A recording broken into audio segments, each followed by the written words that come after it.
so. Yeah.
Family and friends of the groom and the bride.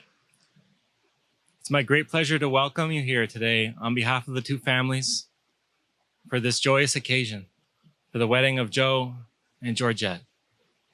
It is my great pleasure to be here with you all and welcome you, and to welcome these two as they begin this new phase of their life together.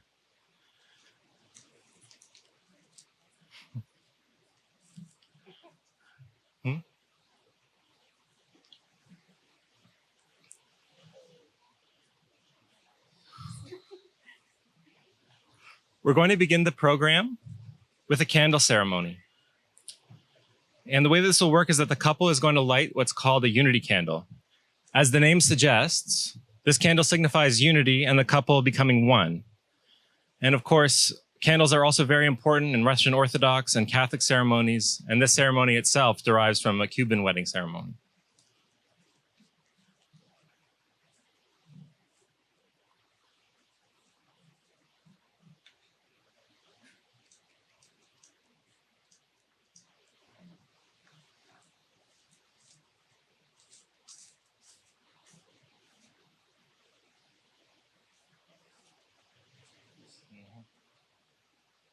Check that.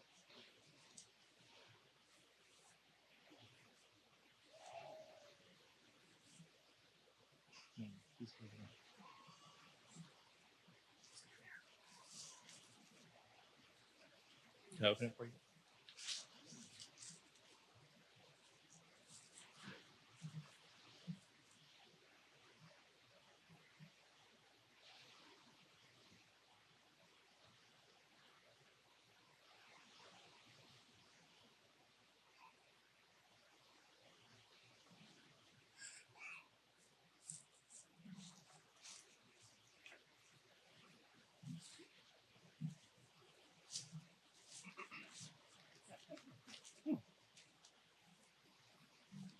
Thank you both.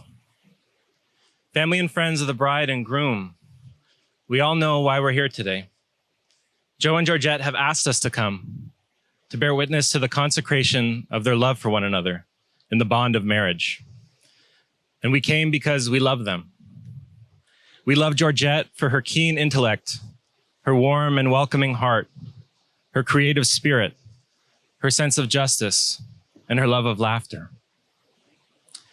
And we love Joe for his honesty, his resilience, his tender heart, his artistic brilliance, his consideration for others, and his open mind. We love them both for the relationship they've created together, based on genuine love and mutual acceptance for the other, and a deep spiritual hunger for what life has to offer. Today is a joyful occasion, and it's also marked by sincerity and solemnity. As Joe and Georgette pledge themselves to one another, they make a promise to love and abide with one another forever, throughout this life and through whatever lies behind the veil. These vows have power. Through the course of their years, their marriage will come to mean many things to them, sometimes all at once. It will be a furnace of passion, a field in which they labor together, a refuge where they might find rest, and a kiln in which their resolve will be tested. Above all, They must live as helpmates together, constantly seeking to uplift the other and grow in the direction of what is good. All things yearn in the direction of their ultimate purpose. Just as a tree is firm in itself, but yearns to bear fruit. As Joe and Georgette's vows consecrate them in a life of service to each other, those same vows also turn them towards their community, their loved ones, and the world around them. Their marriage will be a refuge for the brokenhearted, the lost, and the discouraged, a bright light that all might warm their hearts by. When Joe and Georgette cement their hearts together, they are strengthening the bonds of unity between us all, affirming the threads that connect each of our hearts and affirming the fundamental truth of the oneness of humankind. In being here to witness these vows, all of us must necessarily enter into a covenant with each other too, that we will support the bride and the groom in their journey through life, helping them to uphold the sanctity of their pledge, both in times of plenty and times of test. Joe and Georgette, may your love never dull in its constancy. May you each be a true north for the other, guiding the other home. May you always return to one another in a sense of safety and belonging. May your hearth be a beacon of love for all wanderers.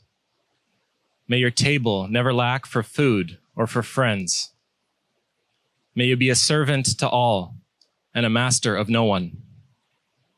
May our love wrap round you like a cloak for your journey together.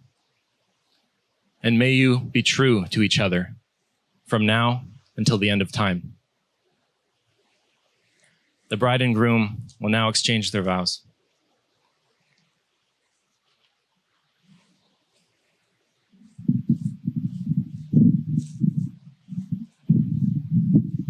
Thank you, James. Thank you all for being here. Georgette, you look so hot right now. You look stunningly beautiful. And I am so lucky to have you here, to have everyone here, to have your love, to be your companion and your partner. I've been saying all weekend to people that my cup truly runneth over. There's nothing that I've done to deserve any of this except be here and show up and be present. The first time we met, you wore a sundress and had just returned from Seattle. You talked strongly about people and places and politics, culture and justice. And I was so impressed by you and in awe, and I was terrified of losing your attention. Your beauty intimidated me. You remember that I stared mostly at the fire and spoke little, and it was a deft and skillful move to try and appear mysterious and magnetic. And I'm sure it didn't work, but I managed to show you the humble makeshift wood shop that I had set up in the garage behind the house. And you said, and I quote, "I'm really getting off on how organized it is in here."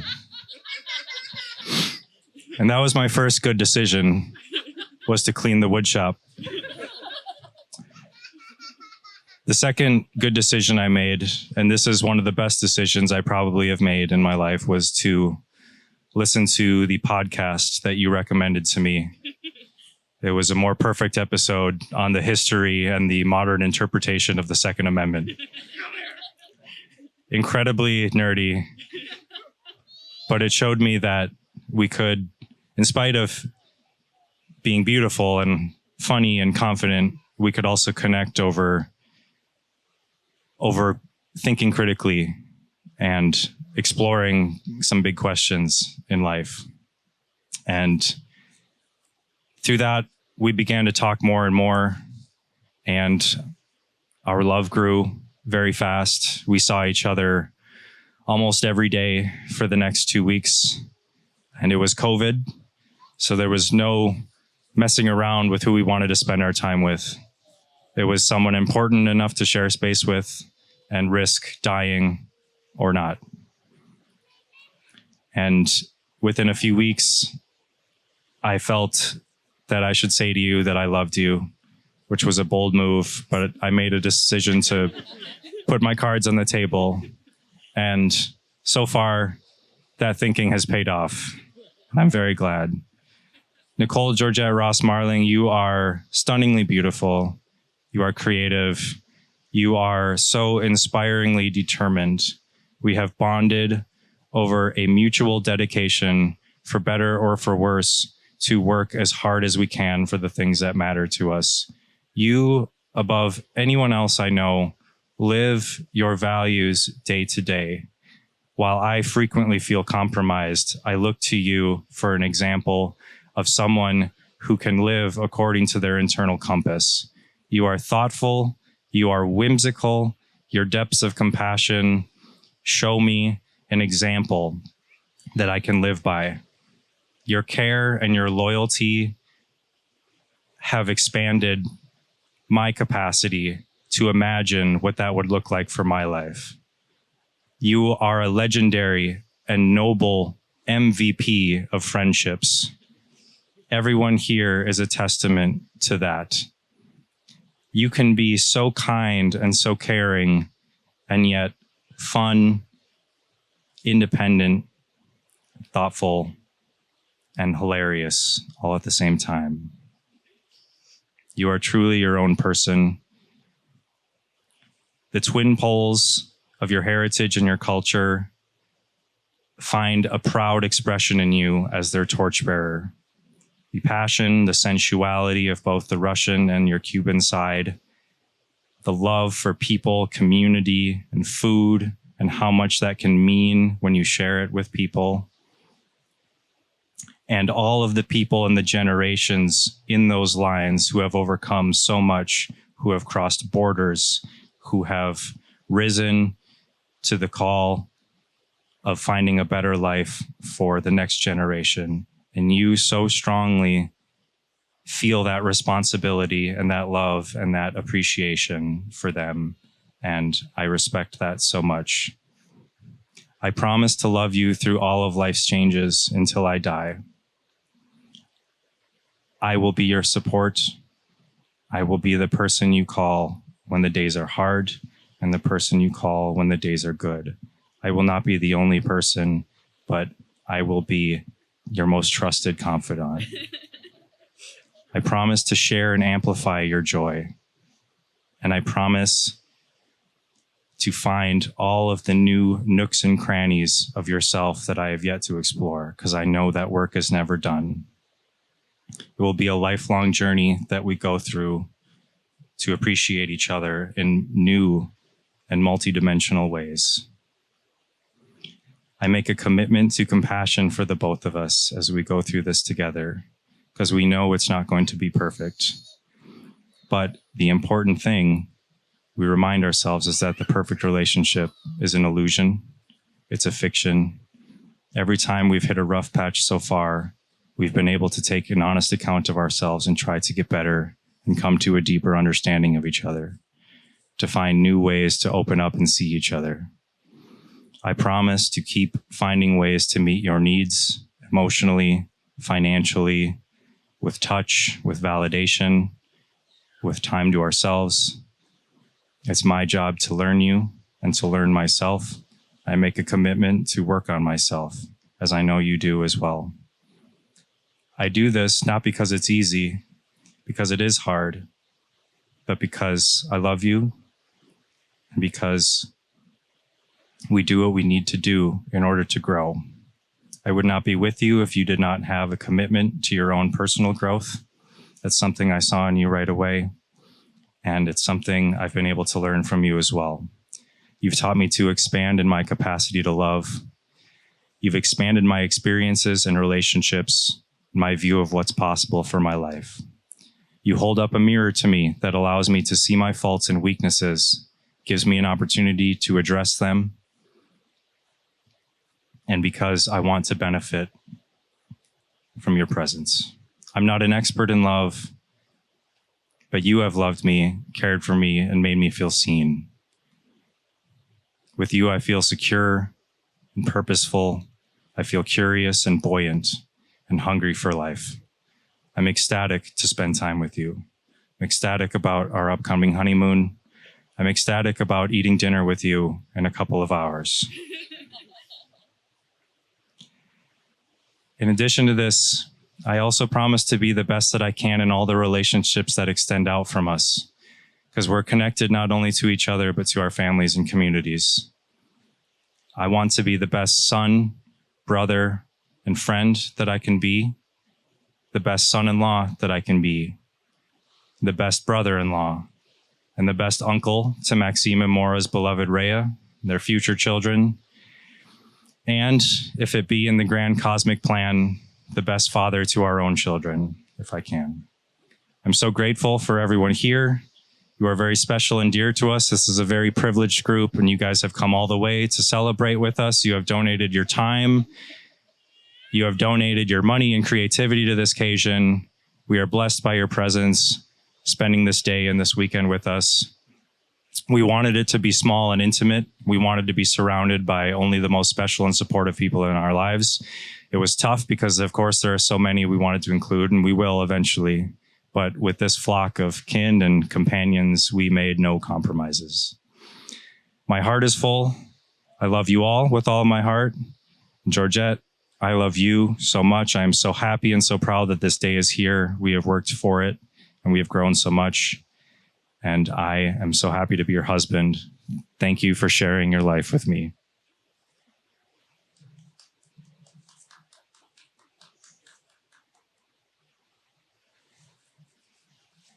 You're good. Georgette.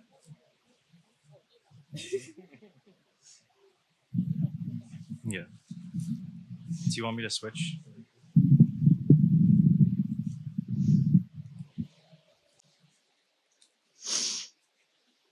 That was really good.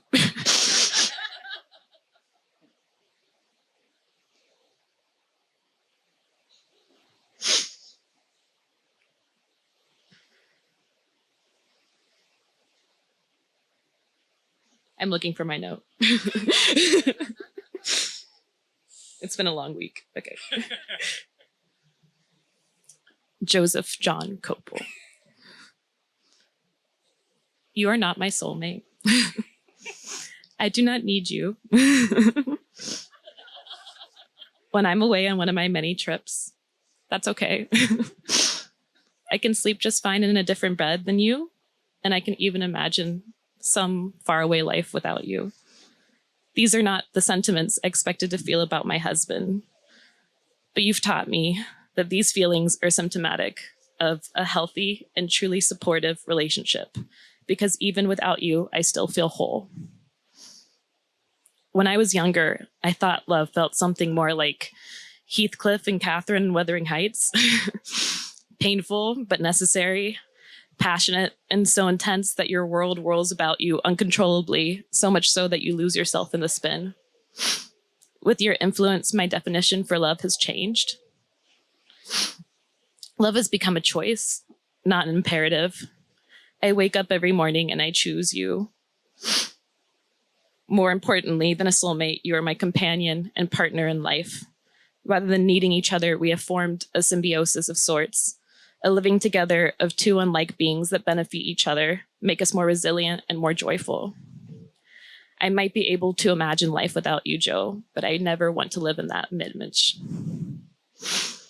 Joe, when I met you, we weren't looking for each other. I think that's why everything fell into place so organically. I immediately was attracted to you, your peaceful composure, your contemplative stare into the bonfire, which I now found out was a trick, and your navy blue hoodie with white polka dots. You were growing a little patch of grass, which you had protected from trampling with little traffic cones. I asked you about it, and you asked me about my recent trip to Seattle. I proceeded to go off on one of my many future passion rants, and you listened. On the night we met, I felt a strange mixture of calmness and excitement, and that wonderful concoction of emotions has carried on to this day. I didn't know that passion and serenity could coexist so seamlessly with another person, but with you, it always has. I say this to you often, but you are my favorite person. You are a beautiful man, strong and kind, creative and stable, silly but serious. You have a deep sense of responsibility and have a rare capacity to look inward and to change, to question things without losing yourself in the introspection. You have an immaculate stage presence. I feel lucky to get a glimpse of your perspective on the world through what you create. Despite your principled nature, you remain open-minded and without judgment. You show your love and care through your actions. You are loyal to the people you care about. You're constantly evolving, yet consistent in who you fundamentally are. You're maddeningly pensive, yet continuously active. I know our relationship has faced a lot of questioning and doubts. For those instances of confusion, the tears, the long talks, I am very grateful. Without them, I wouldn't feel the security I feel in our relationship today, because I know we can handle and overcome so many challenges. I know our love and connection is stronger than our frustrations. I don't know what will happen to us in the future, but I have faith in you, our love, and our ability to face this world together while continuing to respect each other. Your love and care have given me the confidence to believe in marriage and the desire to raise children, mostly because together, life has so much more hope and safety. Sorry. Being with you has forced me to face a lot about myself, the patterns I want to change, and the parts of myself I'm grateful for. Somehow, you have been able to help me find home, not just in you, but also in myself. So I'd like to vow to you today to continue striving to be the partner you need and the woman you want. I will admire you and support your creative endeavors. I vow to respect your emotions so that you always feel safe expressing them in front of me. I promise that I will continue to work on myself and evolve because you and our relationship deserve the best version of me. I vow to observe you and ask questions so I can know you better and better while acknowledging that I will never know you entirely. I vow to never intentionally hurt you and to do my best to not unintentionally do so. I vow to give you space when you need it and practice patience when you need time to process. I vow to kiss you before you leave to work in the morning and hug you until the endorphins kick in. To make homemade whipped cream when you need something sweet and massage you when you're sore. I vow to help carry the weight and anticipate your needs as best as I can. I love you, Joe. You are my chosen family, and I always have and will continue to maintain faith in us.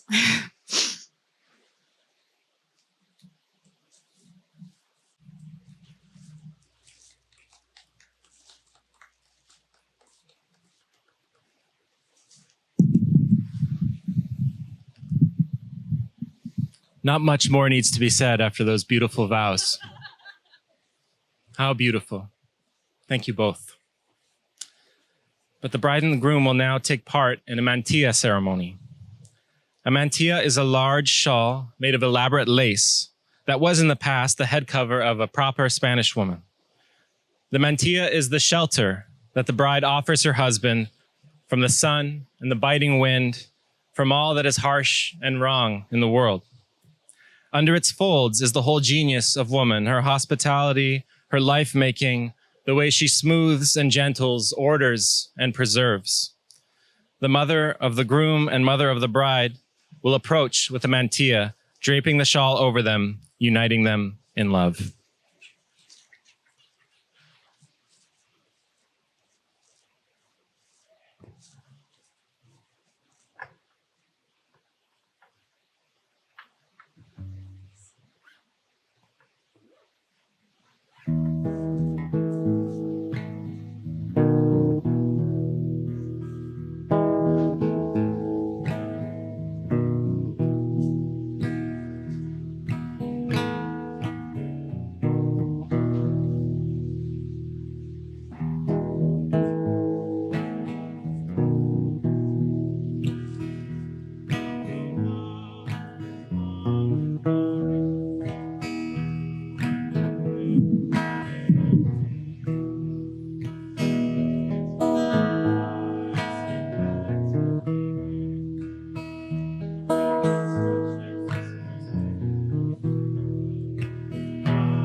The bride and groom will now exchange rings and seal their vows with a kiss.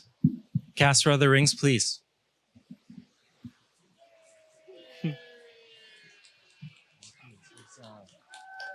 Good job.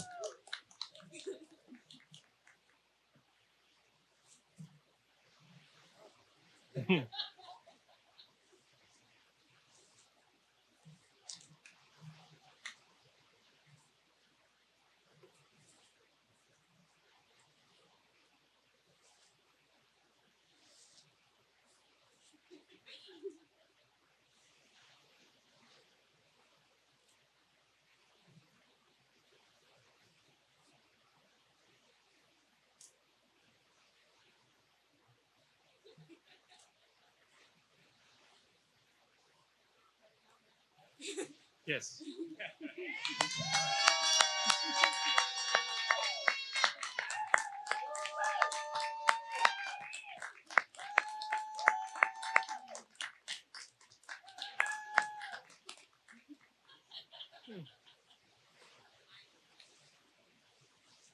Presenting the married couple. One more round of applause.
Thank you.